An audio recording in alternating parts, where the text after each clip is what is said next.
All right, remind everybody to please silence your cell phones. And first item is review and approval of our minutes from our July 11th and 12th and August 3rd board meetings.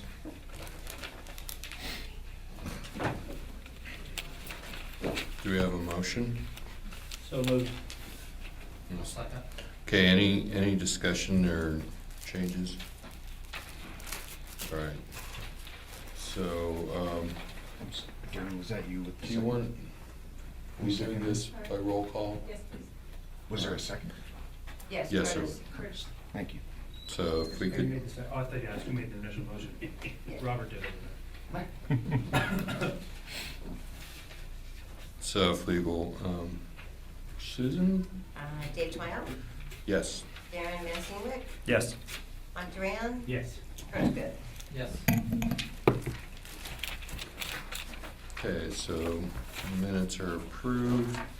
Moving on to our executive officers report. Susan? Okay, so licensing statistics are in your board packages. Oh darn. Sorry. Licensing statistics are in your board packages, along with survey results, WDO statistics. The last piece of paper under the EO report is field rep license processing times. I was asked at the last meeting to come back with processing times for the field rep desk, so we just randomly took March through July, and those are how the numbers came out. If you have questions on that portion, I'll try and answer those, or I have a few other things to report on.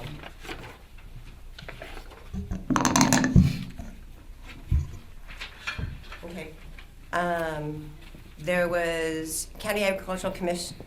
There was County Agricultural Actually, yeah. Commissioner. Hold on. I do have a quick question on the processing time. Okay. So thank you for this, Susan. I appreciate it. So, just for clarification's sake, the processing time. When does that processing time start, and when does it end? From the time that it hit the field rep licensing desk. Okay. And so. Because I think part of the comments that I am getting is that there's probably also some extra time which may add up to potentially days or weeks to get to the field rep desk.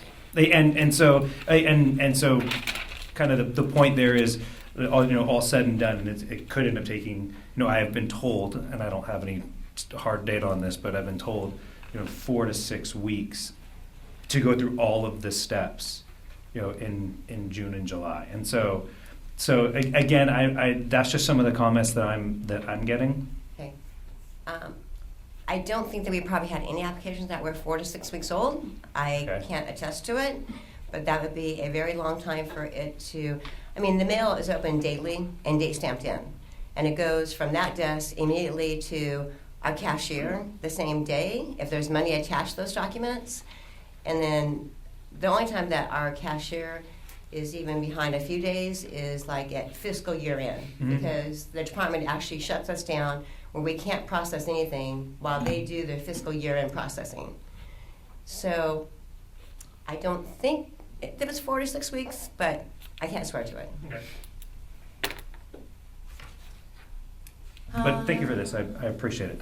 This helps when I get questions. This gives me some information that I can then go back to.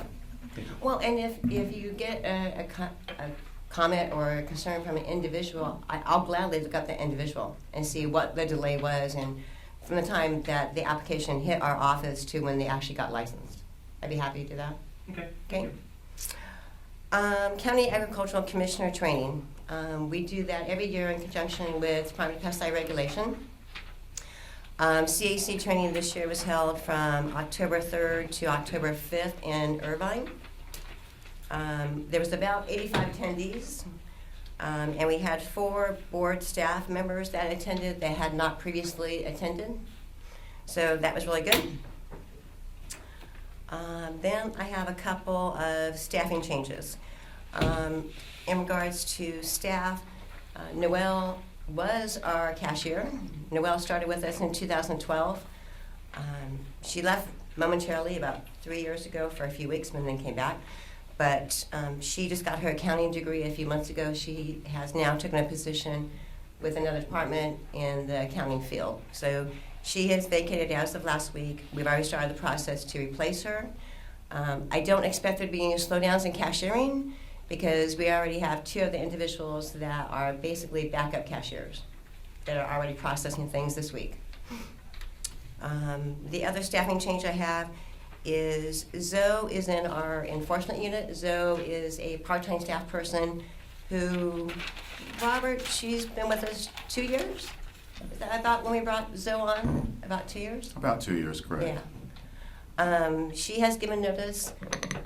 She's actually going to be moving back to the Bay Area. So she found a job with a DMV office in the Bay Area. So we're also doing recruiting to backfill that half-time position. And that's all I have for the EO report, unless you have questions or... Okay. All right, so our next item, Next item is proposed regulations. Okay, so that's me again. In your board packages is the regulation update package that we always provide. Any item that is highlighted is kind of in the works. The only thing that I do want to go ahead and point out is Section 1914. Section 1914 is a regulation change where if a company has surrendered their license, then that name and that phone number cannot be used by a new company. That regulation did get approved and goes into effect on 1/1/18.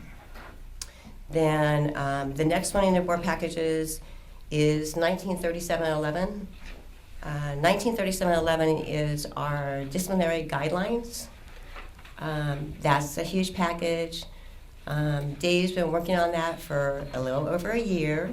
We're getting to the final stages. It's at the department right now in legal for review. Not Sabina, but in legal for review. So we're hoping to get that to OAL. Dave, you have an update? Yeah, I just got an email from Ryan Markroft, and he wants to call me there's a couple minor changes, but after that it should be moving along. Okay, so hopefully we'll get that to Office of Administrative Law before we run out of time. Yeah, definitely. And probably have an effective date of April 1st of 18. The other ones I'll point out to you are sections 1993.2, 1993.3, and 1993.4. Those sections are the termite bait station. This is language that originated from the Act Review Committee. We did get approval from Office of Administrative Law on those sections as well. So that becomes effective 1/1/18. So we'll be notifying the industry of those 2 regulation changes that go into effect 1/1/18. Any questions? Okay. So our next item is pending legislation. Susan? Okay. Pending legislation. The first bill in your board package is AB 593. AB 593 is the sunset extension bill for the fumigation enforcement program. We did originally, that fumigation enforcement program was to sunset on 1/1/18. So working with PCOC's lobbyists, we found an author for the bill. Originally, the new sunset date was going to be 1/1/22. There was actually an amendment made at the Capitol. There was a recommendation made to extend that for 1 additional year so that the new sunset date of 1/1/23 would coincide with our program's sunset date. So that bill did get approved. It got approved and signed by the governor. It goes into effect 1/1/18, of course. So it extends the program until 1/1/23. The next bill in your board package is AB 710. AB 710 was the bill that was introduced to require one board meeting per calendar year in rural California. We had a teleconference meeting in August of 17. Board members, you voted to oppose this. There was a letter of opposition sent to the author, and that was sent to the Capitol in August. There's been no action on this bill also. The last 2 hearings that were scheduled were canceled at the author's request. Next is AB 1590. AB 1590 has been approved by the governor, goes into effect 1/1/18. This bill changes our statute of limitations. Right now, we currently only have 12 months to file an accusation with the Attorney General's office. So this bill is going to extend that to 18 months. And as I mentioned, it did get approved and signed. It goes into effect 1/1/18. Next, we have SB 800. This is a DCA omnibus bill. So there are numerous sections identified in this bill. In working with the legislature, I was able to persuade them to put one section in this bill. So we did get one small section, and that is section 8567. 8567 will now allow a pest control company to notify the Structural Pest Control Board when an employee has left, and then we can disassociate them from that company. So that did get approved as well and goes into effect 1/1/18.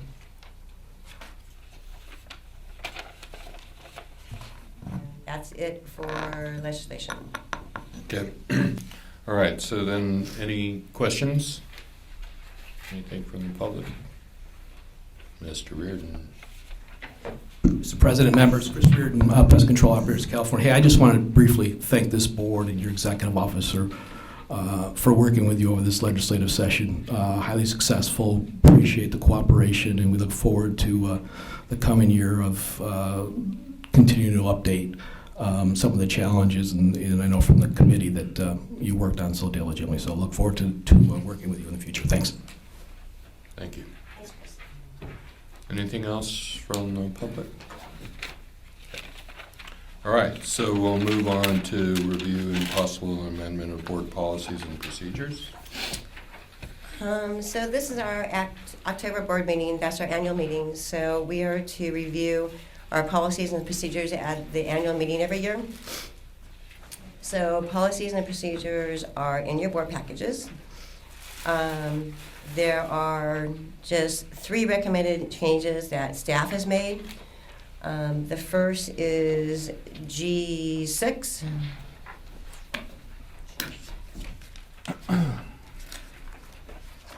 G6 is just a minor change. We added the authority under number 10 on page 7. And then also under number 10, I believe that the charge that we were allowed to charge per copy, I think that was increased under DPR's authority when we were under their authority. So now we're changing this back to 10 cents per page as per DCA's authority. Next change is on page 12. Page 12 is in regards to mail votes. And the very last sentence that is underlined is the new language indicating that in order for a mail vote to be held over for a board meeting, then two board members would have to ask for it to be held over. And then the last one, okay, the last one is E1, and that's on page 20. In about the middle of the page, there's a sentence that has been stricken. That sentence indicates that a complaint will not be accepted if the dispute is over the collection of monies. That is not a policy that we no longer adhere to. If we get a complaint and it is strictly just a money matter, we will still try and mediate that for the consumer. So those are the three changes that are recommended by staff.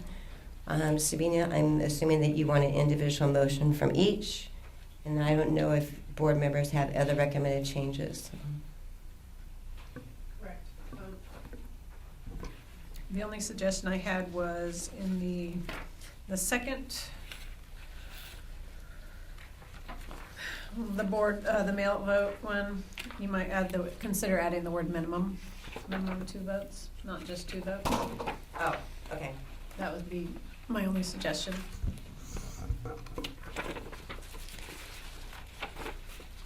Okay, so Curtis, you look like you want to speak? Yeah, Susan, that last one where you're striking out that the board wouldn't accept a complaint if it's over monies or prices and charged.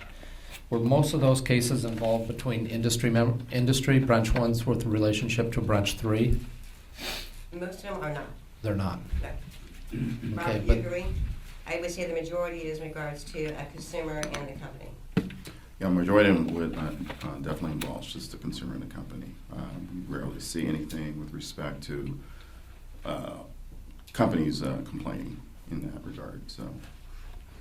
because I know there's been a few, and then you've helped with surety bonds in the past and with complaints that way. And I'm just wondering if that will diminish the relationship or to preserve how a branch 1 might be getting collected from a branch 3. I would think that that would preserve it. Robert? No, it's not going to affect it at all. 8653 is still fully enforceable, and even with the old language here, we would still pursue an 8653 violation. What we're saying now is we will look at all complaints as we have been doing all along for mediation purposes and to refer to investigation if necessary. Right, which we have been doing all along. Yeah, okay. Excellent. All right. Okay, thank you. Anything else?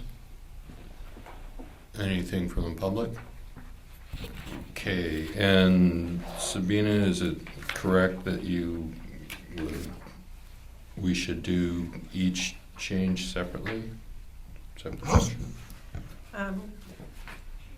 Correct. Okay, so do I have a motion for, Sabina, how would your recommendation change? How would it read now? Just add For G9, a Yes. minimum. minimum of 2 votes. Minimum of, okay, Yeah. thank you. So we have, the first change you have is G6, G6? Yes.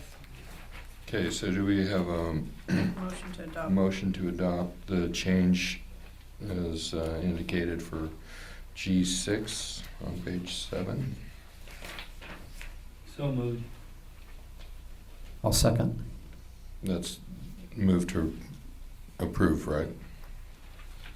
That's correct. Okay. Any discussion amongst the board? Any comment from the public?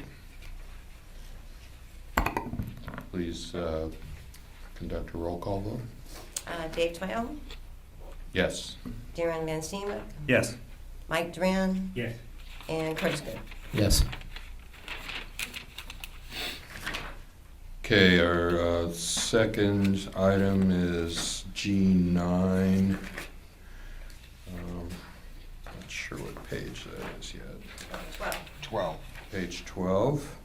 And Sabina had suggested that we amend that to a minimum of 2 votes shall be required, Correct.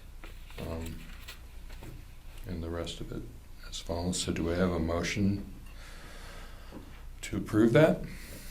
I'll make that motion. Okay, and a second? Second. Okay, so that's moved and seconded. Any discussion amongst the board? Comments from the public?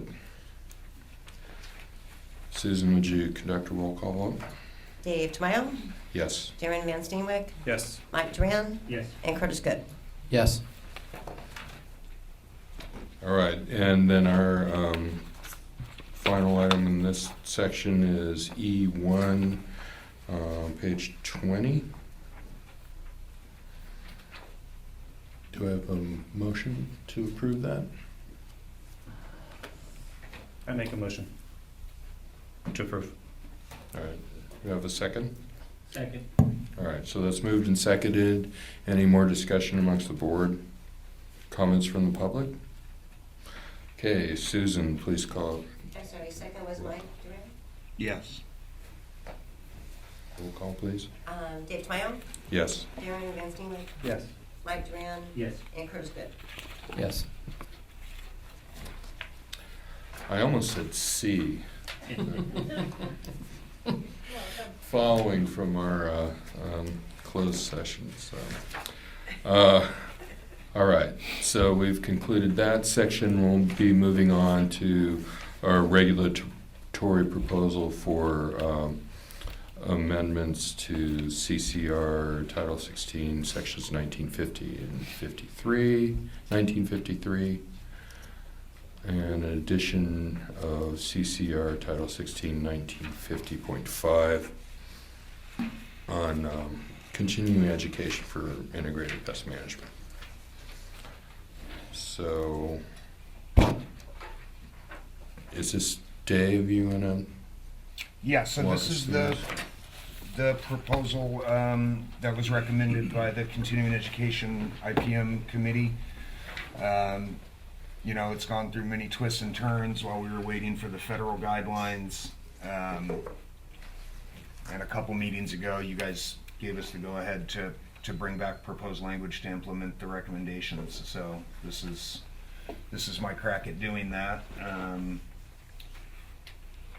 So I pretty much went one by one with the committee's recommendations and tried to translate that into regulatory language in the appropriate section. So that's a summary of it, yeah.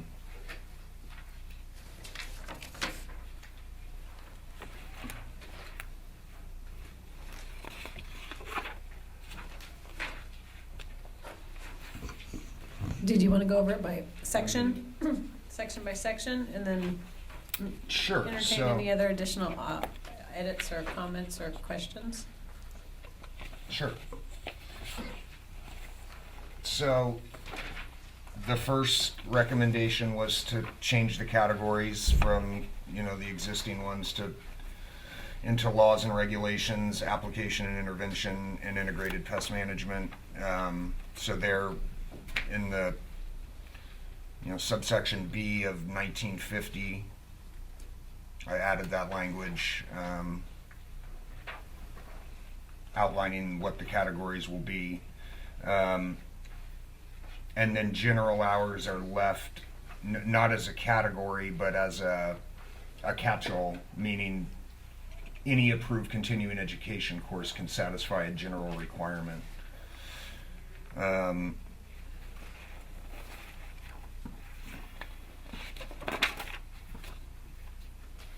The second recommendation was the percentage of hours and how it's broken down.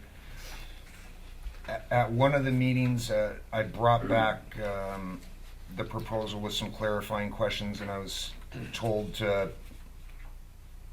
I didn't need to strictly adhere to those percentages, just do it as closely as I could, you know, with the proposal still making sense. So that's what I tried to do. You know, generally, I think the committee felt like a reduction in rules and regulations and an increase in integrated pest management was the direction we wanted to go. So that's what I tried to do with the hours. You know, of course, with no overall increase in any of the license categories or branch combinations. So it's a reshuffling of the hours, not an increase or a decrease of the overall requirement. The third recommendation is to set the effective date 3 years from whenever we get this regulation approved.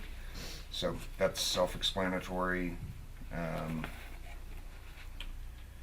Recommendation number 4 is to require instructors to make a statement at the beginning of the courses, better informing licensees how the course they're teaching fits into the licensee's continuing education requirements.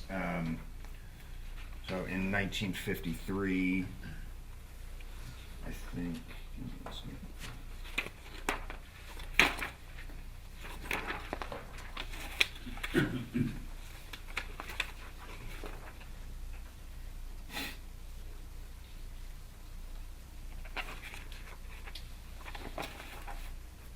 Sorry, just trying to find this here.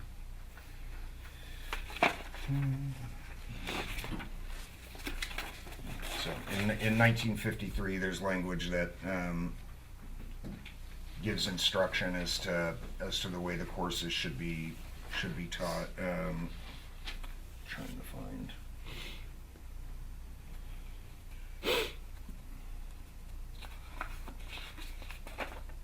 Yeah.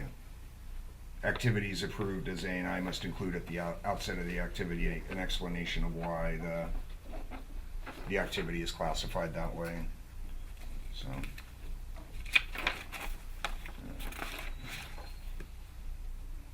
Recommendation number 5 was to give me some ammunition when I'm doing the actual regulatory proposal, using some of the rationale that the committee had in recommending these changes.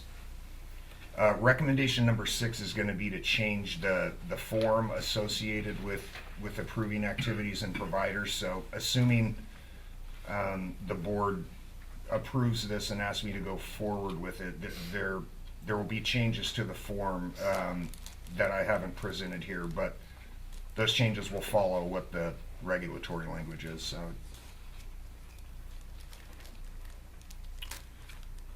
Recommendation number 7 was the board to start doing audits of the courses. We've already started doing that.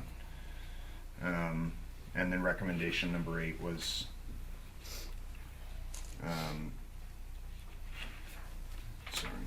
for us to conduct some outreach to the licensees about the continuing education requirements, and that'll definitely happen if we're making changes as sweeping as this. So that's kind of an overview of it. Sabina, is that sufficient? Or? Yeah, I have some edits or comments or changes anyway when we get there, but Okay. however you want to handle it. Well, of course, when we get there too, we'll be adding an effective date. So it was originally planned that this would go into effect like 3 years out. So Dave and I have already talked about, we would have to make it like this to be effective, and it would be written into the CCR, into the regulation. Those individuals renewing on or after June 30th, 2020. Probably, maybe you want that June 30, 2021. I mean, we're three years and a couple months out right now. I'll leave that to you. It'll probably take something like 16 months to get this through the reg process too. So. Probably. So, do we have to set a specific date within the regulations, or it just says upon 3 years from the effective date, which is something that we can't fully predict, right? We can narrow down a date when we get closer to when the Okay. packet is going to go All right. move forward. That's nothing you have to do right Okay. now. Once we get notice with Office of Administrative Law and have the public hearing and those things. All right. One thing I wanted to point out about recommendation number 8 was that it's not just about the informing. Our concern wasn't just about informing people about these changes, which are actually very significant changes, but we wanted to have an ongoing thing that, because it seems like we spend a lot of time dealing with licensing issues because people are regularly not complying with our requirements, so we're hoping to reinforce that. So.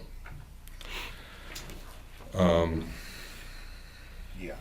Okay, so did you have something to add there, Sabina, or can we go ahead? I have some edits or some questions about some of the language, but it's for, excuse me, 1953, but once you get there, I'll chime in. All right. So, do we have any discussion from the board members? Curtis? Yes, Mr. Tamayo. Dave, maybe you can answer this. I like that you have these recommendations and outlines in the categories of what the classes must have, I guess, as a minimum. But I see none of those under general for the 2 or for the 8 hours under branch 1. Was there any dialogue and conversations regarding what that might look like? Yeah, so originally, I think the committee felt like branch 1 licensees those 8 hours would have been in the application and intervention category. But as I started going through and trying to write this, it didn't work with people who held branch 1 plus another branch, because their application and intervention hours would have dropped down to 4. So somebody with a branch 1 and 3 license, for instance, would have only had to do 4 hours of application and intervention for branch 1. But somebody with a branch 1 only would have done 8 hours. So it didn't make, it logically inconsistent. So that's why we kept the general category. And like I said, general not being a category, but rather it's any approved course. So that way a branch 1 licensee can choose for him or herself which course they feel like they need the education in. So the general requirement would be satisfied by laws and regulations, application, intervention, or IPM. And then if I can also comment on that, if you look at the only general, so there's only 2 specific branches that require general, but all of the other branches require IPM. Right. And so as part of the discussion of the committee, we had a hard time coming up with 8 hours of IPM specifically for branch 1, Mhm. and that's where we kind of ran into the sticky wicket on that, and tried to then put all of those other hours into A&I, and it just didn't work, and it didn't look right, especially as Dave began to really flesh it out. And so the only branch essentially that has general, which is again just a catch-all. So in whatever hours, however many hours, whatever subject they want, allowing they're approved, they can. That's where the general comes from. And was there any branch 1s that are on that committee that participated in this? There were not branch 1s. No, the 3 industry representatives were myself, and then Steed. Jim Steed and Sylvia Kinmuir, who spends a lot of time educating branch 1s, and so so in a way she kind of spoke for branch 1s, and spoke up and trying to make sure that they were making sure that branch 1s were not unfairly weighted on as part of that, such as giving them 8 hours of IPM, which would have been unfairly weighting them. Okay. And so this is part of kind of the best fairness, if you will. Putting to the kind of hours move into around. the general category really, I think, was a boon that kind of saved the proposal for me. That otherwise, to me, it didn't make logical sense the way it was constructed before. So. And so, because right now they have 4 hours of general, so now they go from 4 hours of general to 8 hours of general, in a way. Okay, I appreciate that. Thank you. The only other comment that I would have is that some topic about signing under penalty and perjury, that these educators have a discussion in that area with their licensees or people participating in those courses.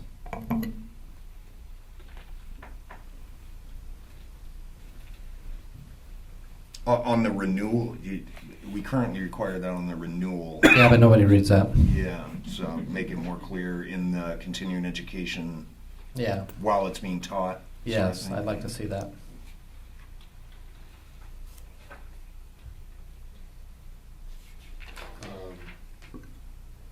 Well, as I say, never mind. That seems like that could be sort of the suggestion as to what the content, where there was a recommendation about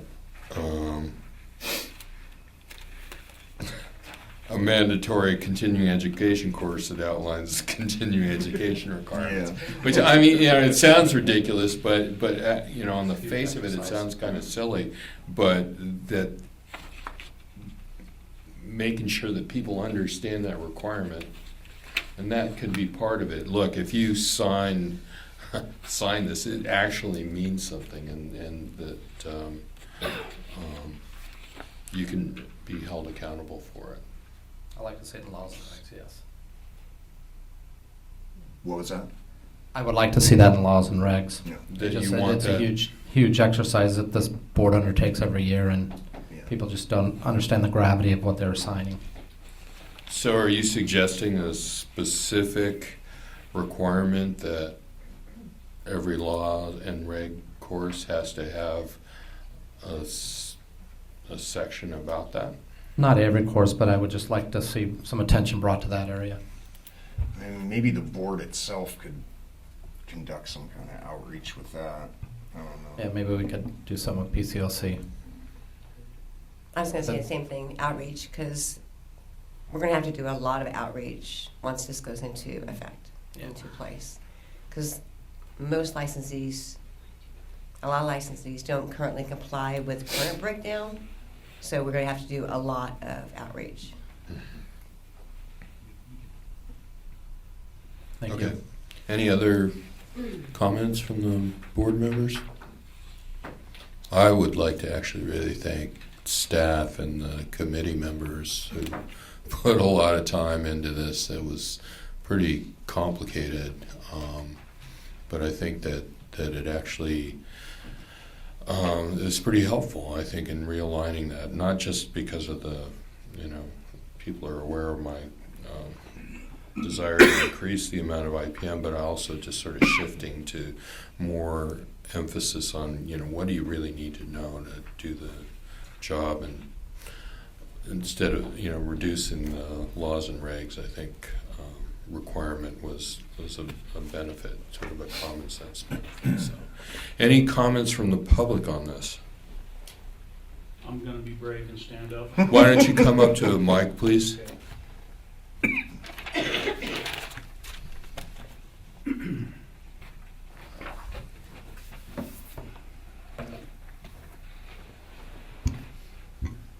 Todd Vadine, Terminix. Actually, better without a microphone. Okay, how do I say this without getting myself in trouble? Just say it. Just say it? Okay, well, let me preface it by saying I really appreciate the work that PCOC and the committee have done on this. I have just a couple of concerns that I want to throw out there for thought. I'm a little concerned about the dilution of the rules and regulations requirement for continuing education, especially after sitting here this morning. That seems to be a deficiency and not a strength in the industry, at least especially with licensees. I'm not throwing a number out there what it should be, but just in comparison, for example, on the DPR side of licensing, a pest control advisor is required to have 4 years every 2 years. They renew every 2 years, 4 hours of rules and regs. Sorry, can you hear me? 4 hours of rules and regs every 2 years. Just food for thought. My only other concern is on application and intervention. When I think about it, I think about dealing with a pest problem. The first thing is to identify that pest. All right? Decide what the intervention measures are, and then make your IPM approach and then your application. It almost seems like the cart's getting in front of the horse. Maybe I'm arguing silliness, but I'm just hoping that application and intervention involves identification of the pest and understanding the biology and the ecology of the pest so that a competent decision can be made. If I can comment on a couple of those things. So let me comment on the application intervention section. We had several several meetings on this and fleshed out a lot of these concerns. And so at the time, our thought process was because an applicator cannot make an identification, they can't do that. Right. And so that's the reason why when you look at the applicators, that their hours are consistent with the number of hours they have now, but their application intervention are actually much higher than IPM, because they're currently required to do IPM, or required to have IPM courses, but they currently don't have, them as applicators don't have any identification in their courses now, because legally they're not allowed to do that. So what you're talking about is very much a part of the IPM process.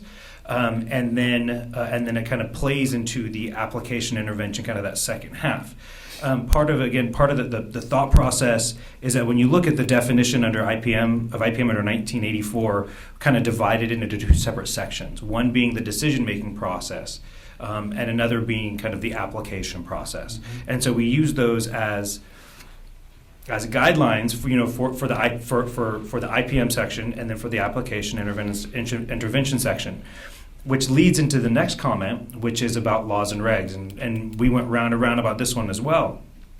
And after looking at a lot of laws and regs courses, we actually felt that they shouldn't be laws and regs, because they were not covering what was statutorily. I said that word right? Mm-hmm. Okay, good. Because it sounds a little funky. They were kind of not covering what they should be covering as it was defined in the act. Let me just kind of finish this thought real quickly.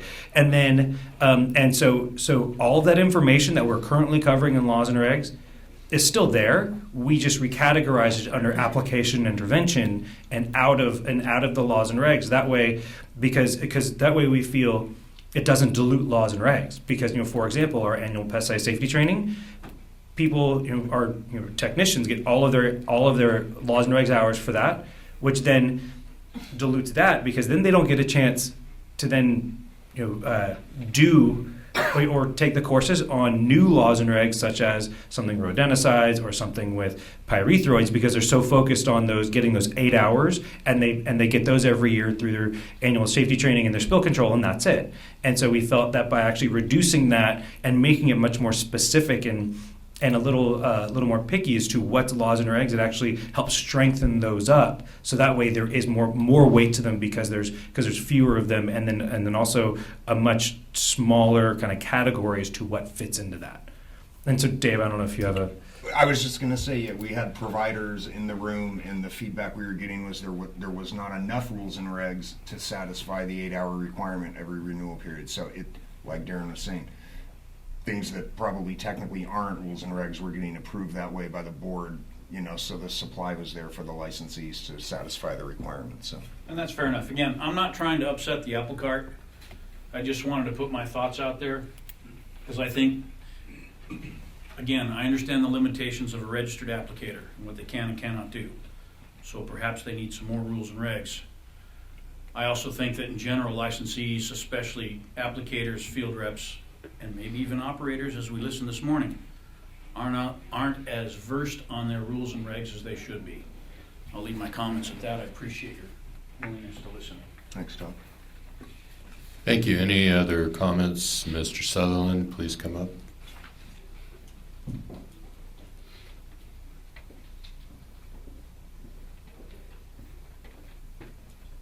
Yeah, hi, I'm Andrew Sutherland with the University of California. First off, I wanted to say I sat on this committee, and as Darren said, we did go around and around on a lot of these topics. In the end, I think we came up with some very robust recommendations. I would say the strength, to my eye, the biggest strength within this package is that we defined these categories, and actually there are some examples. If you look at the recommendations that follow the regulatory package that David has proposed, there's actually some recommendations and specific examples of courses that would fit under these new categories. So I think that strengthens the continuing education process, and I think it's a huge improvement over what exists now. So that's the first thing I wanted to say.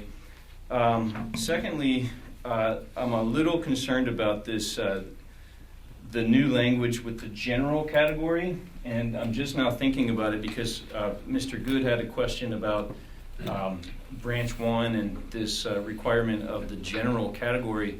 And so somewhere in the educational component of this new rollout, if it occurs, there should be some really specific education on what that means, because we currently have a category called general, but this new scheme would actually create general, which would mean something else. It really means it's like, as you say, a catch-all, or any continuing education category could be counted towards general.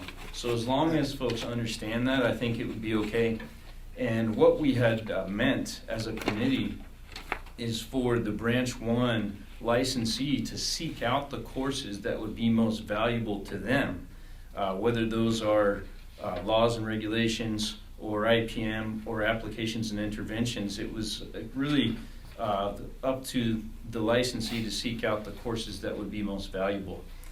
And then, speaking to these last questions the gentleman just offered here, we understand that there are currently courses that present information about new equipment or perhaps new tools that we have in the industry, and those are valuable, and we wanted to allow for those kinds of courses to be presented under the applications and interventions category. And that way, they could present information on Pest ID and the decision-making process, but they're not bound to that under this new scheme. They could actually just concentrate on new equipment, new materials, new approaches under this new category that we proposed. So anyway, just in summary, I think it's a really great job, and I think David did a great job to capture our thoughts. Thanks, Andrew. As far as the general thing, our legal counsel had the exact same advice for me. And that's what I put in, that general hours are defined as hours that may be attained through the completion of any board-approved continuing education course. I don't know if that satisfies what you're talking about or something a little more robust. It makes sense to me. I just think there will be some confusion, and so I think that when we educate the licensees, and I think all of us have that duty at some point, we'll have to use clear language, and I'm not sure how I would communicate that at this point, but I'll have to think a little bit about it. Yeah. So that's all I have. Thank you. Tom, I think you had. No, that's all right. Thank you anyway. All right. Anything else from the public? Okay, Curtis? Yeah, just back to that general category. It'd be kind of nice, more than the licensees, it'd be more to assisting the providers in guiding them and helping staff to categorize what these classes are. I think that's where I see a lot of the greatest assistance with this. So that's why I was kind of intrigued, about the general. What does that look like? What are those courses going to be, and what's going to be in those areas? So thank you. Anything else? Mike? No. Okay. Darren, I thank the committee, but I didn't thank you specifically for chairing that committee. I think you did a really good job of some pretty difficult meetings there. So thank you very much. All right. So I believe our esteemed council has some specific recommendations. They're not that big of a deal. I know you mentioned the forms would be updated, but there's 3 different forms that would probably have to be updated. Well, we have. But that would be taken care of. I looked them all up. Which forms do you think need to be updated? Well, the 3 that are referenced in 1953. They all, because the forms have a box to check about what kind of course activity it is, you just have to update those. In subsection C, just to be consistent with what, let's see, subsection C of 1953, just to be consistent with what you are calling the continuing education, you've been calling it activity prior to there, and in that first sentence you do say continuing education course. Okay. And then in subsection, which is old D as in dog, but the new F as in Frank, the last sentence of that subsection probably should be changed to subsection H of this section, because that was renumbered or relettered.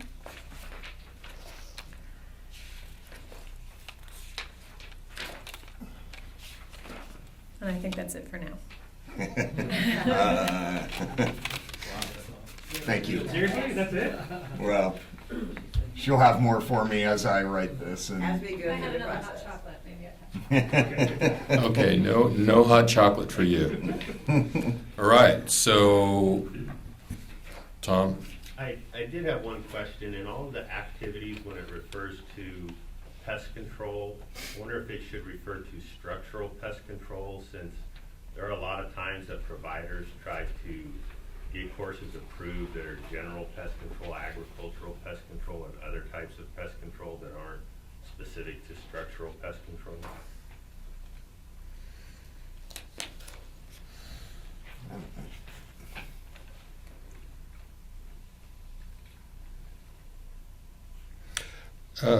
It seems to me that that would be covered by the section where it says activities approved to, oh, well, maybe not.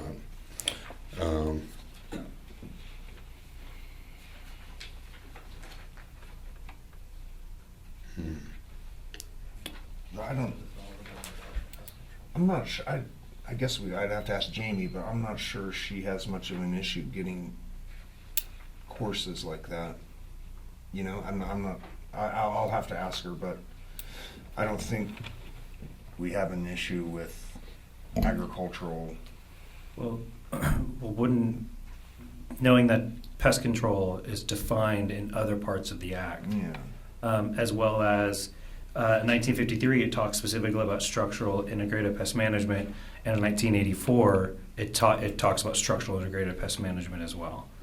So I mean, I don't necessarily have an issue with that, but I just don't know if it's redundant or not. But for me, a 6-1, it doesn't matter. I mean, in general, it seems to me that since all of our authority is about structural pest control, and when we're approving courses, it's clear that they're supposed to be relevant to the area that we're regulating.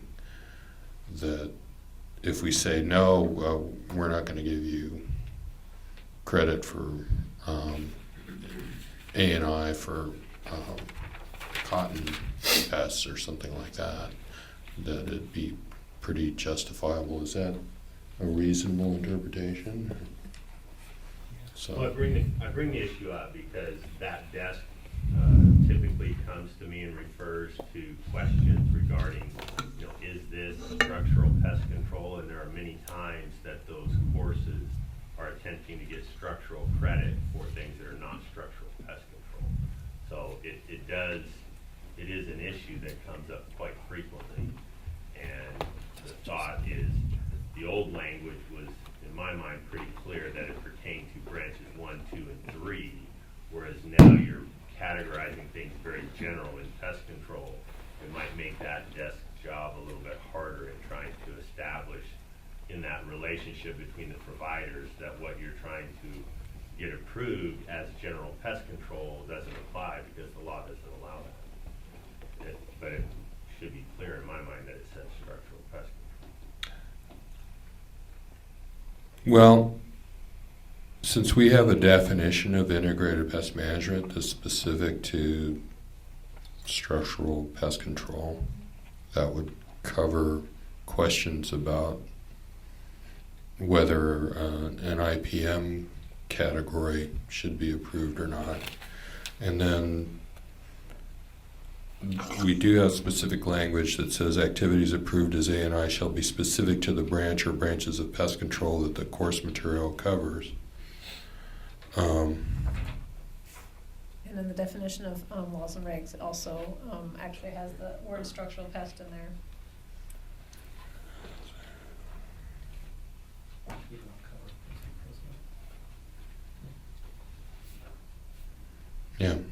So, But we can continue to vet it out, and we'll go through a comment period as well. And so I think it's a something that we could. So the process right now is: are we going to approve these section by section as far as moving forward, or and then does that leave us any room for sort of technical tweaks, such as Tom just suggested? well, you're gonna probably see this a lot more before Okay. before this is done. So, Right. I was just saying, David, probably need to do this as a package because it's affecting all the sections. We can't change one without changing the other. okay. Right, and then they'll also have to update the forms. There's still a lot of stuff to be done, and you can. Okay, so really, we could just do one motion, approve the whole thing as a package, expecting that there may be some technical tweaks that are gonna come back to us for what, a eventual final approval, or we're just approving this and directing staff and council to make technical changes? Well, at this point, we need a motion to direct staff to notice this for public hearing. Oh, okay. Actually, it's gonna have to go to Department of Consumer Affairs for pre-approval first. Oh, that's right, I'm sorry. I forgot about the pre-approval Yeah. process. So it has to go to DCA for pre-approval, and then it has to go to OAL, and then it has to go to public? That's right. Okay. So we're gonna see this as a public hearing in 2020, right? Yeah. No, I guess the motion would be to get it pre-approved by DCA. Right. Yeah. And then you'll get it back, and then that's when you would make a motion to go out, to give the EO authority to go to the public comment period and make any other types of technical, non-technical changes. Okay, so at this point, I want to ask for a motion to approve that this move forward to DCA for pre-approval. Does that make sense to you? Does that work? Okay, so do I have a motion to that effect? Yeah, I'll make that. All right, so we've got a motion from Curtis. Do I have a second? I'll second. Second from Darren. Any further comments from the board? Anything from the public? Okay, Susan, would you please conduct a roll call vote? Sure. Dave Tamayo, Yes. Darren Van Steenwyk, Yes. Mike Duran, Yes. and Curtis Good. Yes. All right. So, wow, thank you very much. We'll move on to our next item, which is our annual review and possible action on the board's strategic plan. And Susan, would you care to lead us through this? Yes. Actually, Dave, I'd like to turn you back to the EO report because I kind of missed that there wasn't room in the binders for our sunset review report. So we had to set it aside separately, but it is listed under the EO report for review and approval. So what you have here is our sunset date for the board is 1/1/19. So during calendar year 2018, we have to get a sunset bill in place to get the program extended. As a result of that, we're required to submit documentation to the legislature to justify our existence. So this document that's 122 pages is our current sunset review report. Very similar to the report that was done at the end of 2013 that was submitted. This report needs to be to the legislature, both houses, by November 2nd.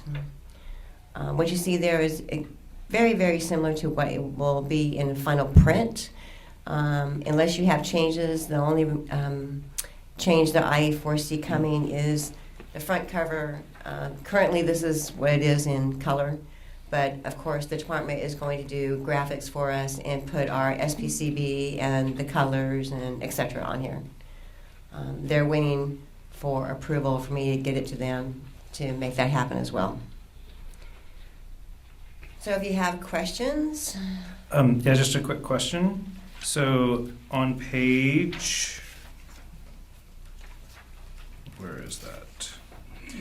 On page 13, it looks like it starts with that graphic and that chart that you provide us normally. It looks like the chart that you provided in our binder is a little more up to date than this chart. So I was wondering if you could potentially substitute that in. What came to mind is that if you look at, specifically, 1993.234, we've taken a few actions today. That's a little more update. Even the 1970.4, there's a more updated time frame associated with that. So I was just wondering if you could Okay. update that as well. Yes, very good point, Darren. We can make those changes.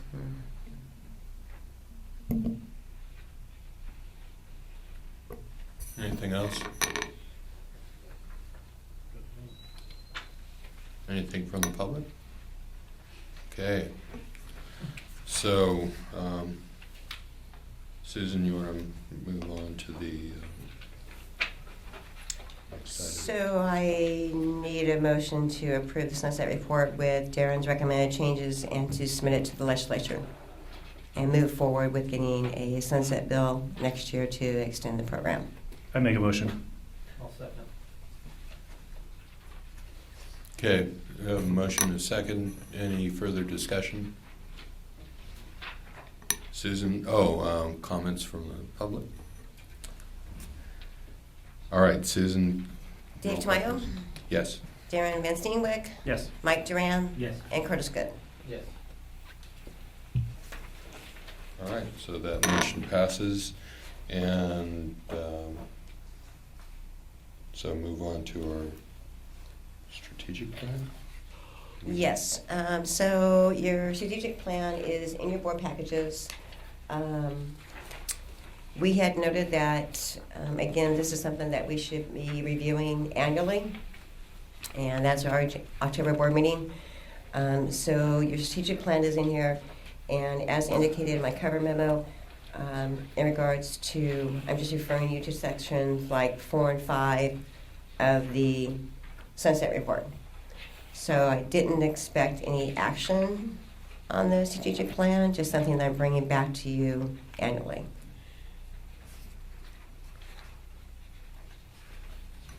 Okay, any comments from the board?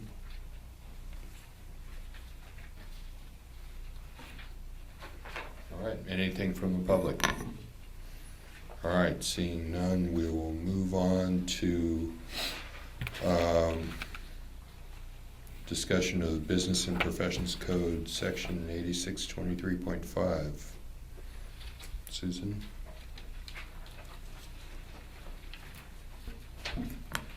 So in your board package is staff recommendation in regards to reinstatement hearings. Currently, we are going under the guidelines of Government Code Section 11522. That allows an individual to petition for reinstatement or modification of their probation after 1 year. Most programs in DCA have their own laws in place now and are not using that general government code. So what's in front of you is a recommendation to add this section to our laws, limiting how often that individual can come back and petition or how much time has lapsed, to give them more time for rehabilitation, things of that nature. I do have one recommended change, modification to this new section of 8623.5, and that would be under A number 1. It currently reads at least 3 years for reinstatement of a license revoked or surrendered. I want to change that to at least 3 years for reinstatement of a license or company registration revoked or surrendered. So if the board members are in agreement, we'd be looking for a motion that you are in agreement, you're approving this, and give me the authority to move forward with finding an author in 2018. Okay, discussion amongst the board?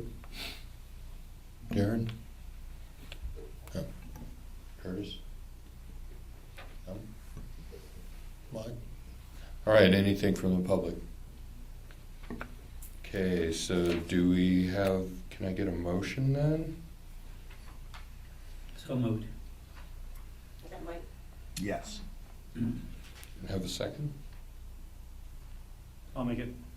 All right, so we have a motion and a second. Any further discussion? And that is changed by Susan to include company as well as the license, right? Right, to include or company registrations.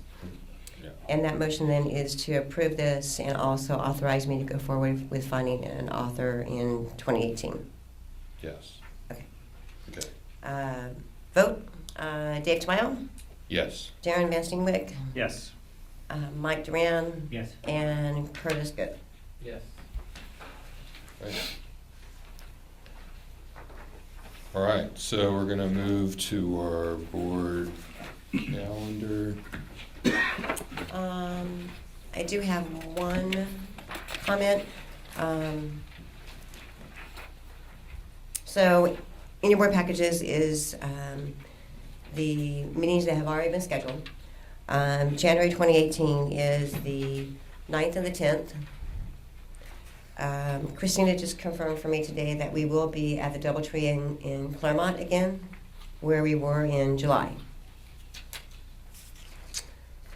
Then we have April, which is April 18-19. That would be in Sacramento. Then we have July of 2018. Currently, we are scheduled for the 10th and the 11th. I think we're looking to maybe change that today. And that would be in Southern California again. And then in your board package is the calendar for October of 2018. Dave has counted off the days to 100, based on the July meeting being on the 10th and the 11th. Where is our meeting in January? The Doubletree Claremont, where we were in Okay. July.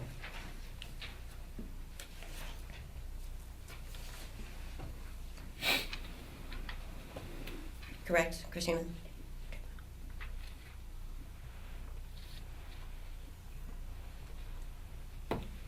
And if you board members were okay with that location in July, which it seemed like a good location, the industry seemed to appreciate that location, then Christina can try that location for July of 18 as well. Didn't you just say you wanted to change the July dates? That's July date, yeah, that's on my behalf. Okay, so?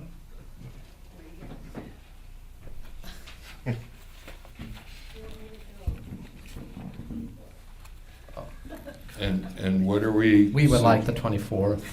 Of July? Yes. Yes. Sure. Okay, so 24, 25? Sure. You'll be in Bulgaria? Can you phone in? Okay. We'll get Michael again, huh? No, I can count over the 24th. Maybe. Is that over the 100 days? I'm counting right now.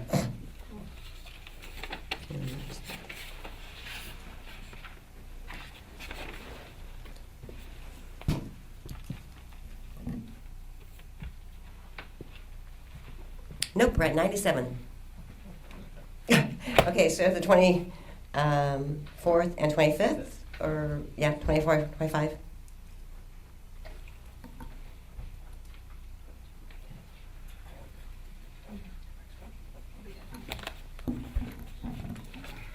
Okay, and Doubletree, Claremont, or do we want to try some other venue in Southern California?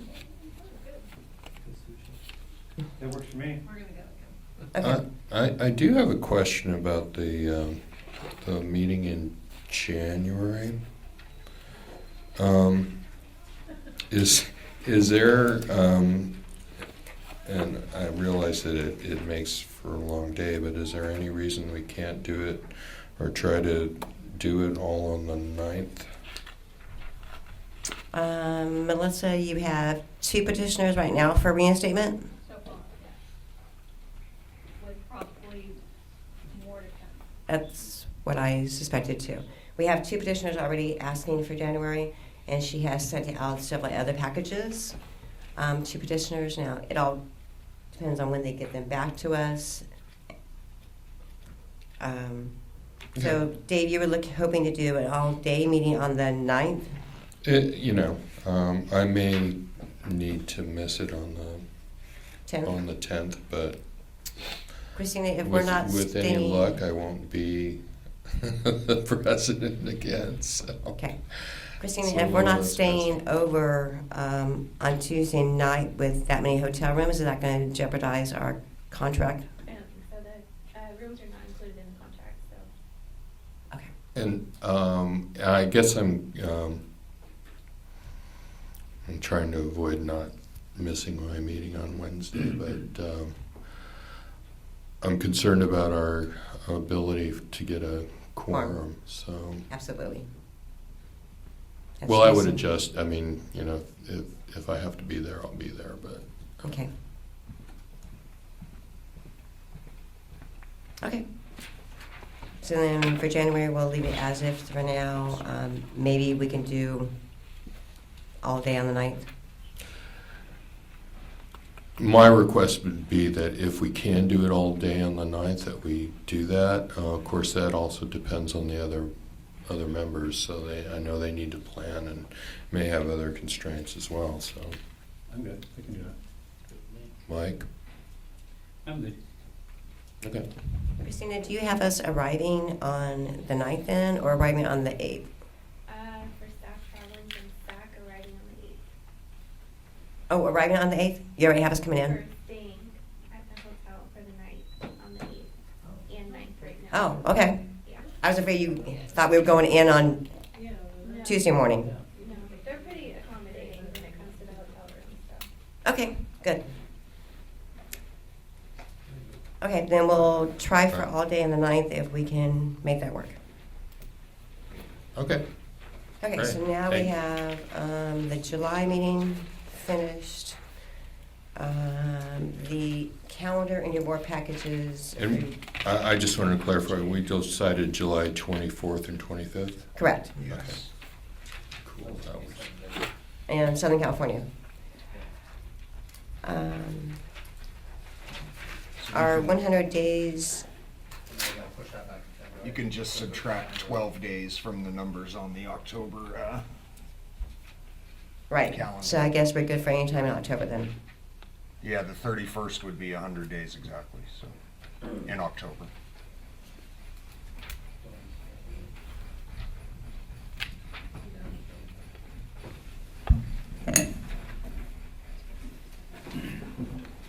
I can't do the week of the 22nd. October. And then do we want to look at the week of the 15th? And maybe in Sacramento if we stay on this schedule. the Tuesday and Wednesday? Sure. The 16, 17? Right. That will work for me. Good for me. Works for me. Yes.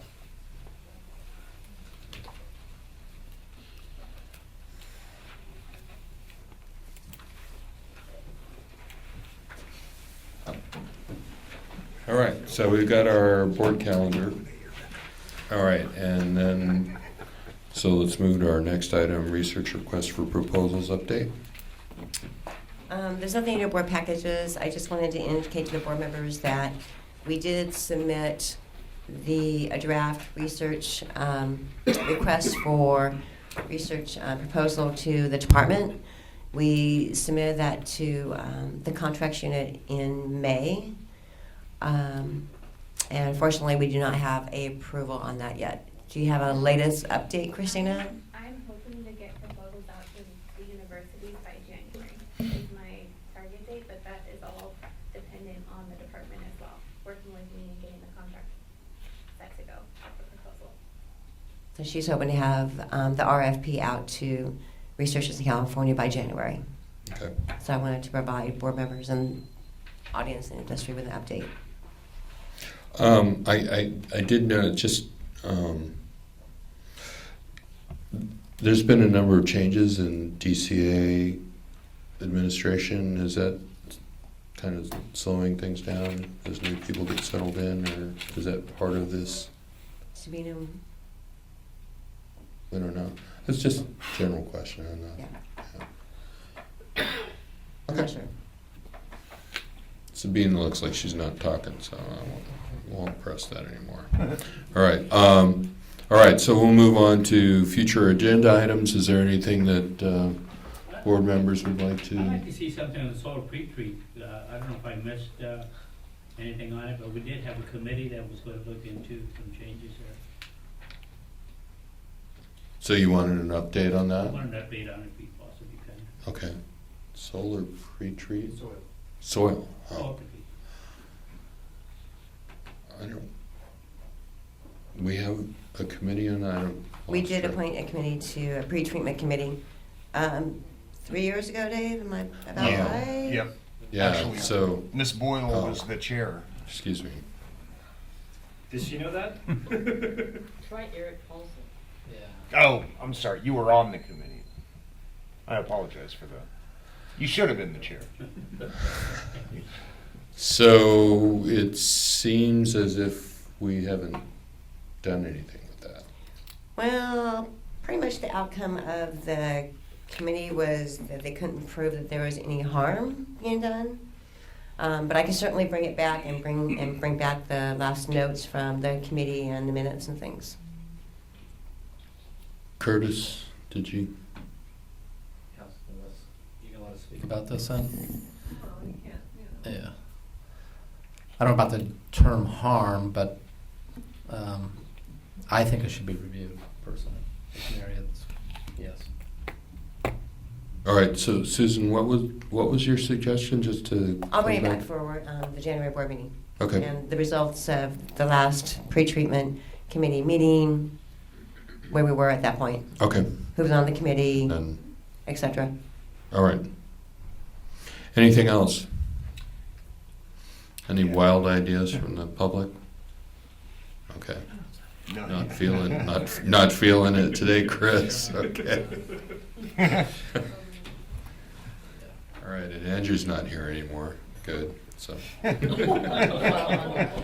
he'd come up with something. So, all right. So moving on to annual election of board president and vice president. So let's. Did you want to say anything about what our requirement is here, or I think. It is. Yeah. So it's our October meeting. It's our annual meeting. We always elect board officers at that time, and they take over at the following meeting, which is normally January. Policies and procedures does indicate that one member, either president or vice president, must be a public member. Okay, so I guess we'll entertain nominations. So, I'd like to make a motion that Darren Van Steen would be incoming president. and do we? These are just nominations without. You don't need a second for those, right? Or- Correct, though we okay. would like to know if he'd be willing to accept, like, that nomination. That'd be important. Yes, I accept. Okay. Anybody else care to make a nomination? I'd like to close the nomination. I'd like to be Can I done. nominate All right. Dave as a vice president? No, we'll just do one thing at a time. So, not hearing any other nominations, we'll go ahead and close that at Mike's suggestion. So, Susan, would you care to do a roll call? Or, Dave Tamayo, yes. Darren Van Steenwyk, Yes. Mike Duran, What do you And, think, Hill? Definitely, yes, wow, I think. and Curtis Good. Yes. Somebody play Hail to the Chief? No, you should vote for yourself. Why shouldn't he? I mean, if he doesn't vote for himself, I'm not voting for him. Okay, good point, good point. Yeah. Okay, so now we'll open nominations for vice president. Dave Tamayo. Does anybody else want to do it? Well, Well, now it has to be a. oh, Yeah, has to be a public member anyway, It so. has to Yay for be, Dave. Okay. has to be a All public right. member. I'll accept that then. Nobody else? All right, so, and no other nominations? Are there any other nominations? Okay, seeing none, we'll close the nominations and do a roll call vote, please. Okay, Mr. Tamayo, would you like to vote for yourself? Let me see how other people vote first. Yes. Darren Van Steenwyk? Yes. Mike Duran? Yes. And Curtis Good. Yes. Okay. So, congratulations, Darren. Congratulations.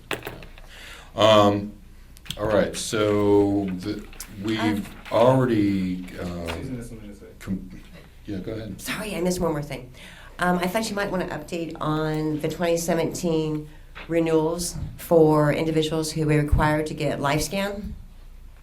So we had 1960, CCR 1960 is the LifeScan requirement for individuals who were previously licensed who never had to get a LifeScan done. So if you renewed in 2016, 2017, or 2018, that's our 3-year renewal cycle.